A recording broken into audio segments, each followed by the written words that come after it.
we as children occupied ourselves with things that children do. We fought, we played, we tried to avoid going to school. I remember my brother, when it was already of school age, I was not yet, the Germans attacked the Soviet Union in June of 1941.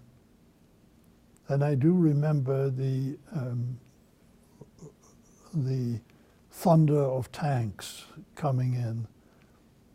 I remember boasting to my friends, the kids on the street, that I had no fear of the Germans because I spoke German, and therefore we'd be friends.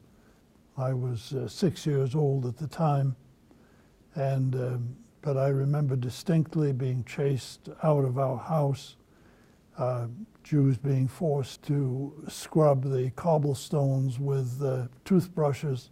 The pharmacist was a Jew, but was so important to the welfare of the town that it was not thought that he would be touched.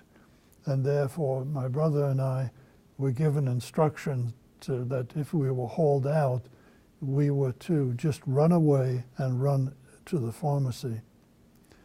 Well, we were hauled out. I remember the noise on the stairs, and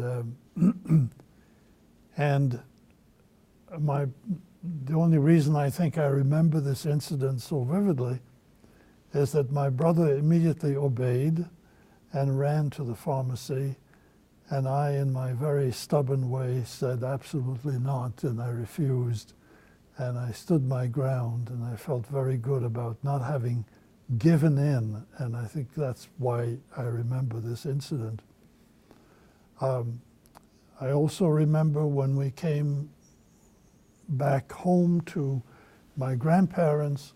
My grandmother had been beaten and she was bloody, her teeth had been knocked out, but she was very proud of the fact that she did not allow them to pull her out of the house, and she had remained in the house. So that was our introduction to, and there, as far as I know, there were no Germans involved. I don't think the Germans had entered the town yet. These were primarily our neighbors, really.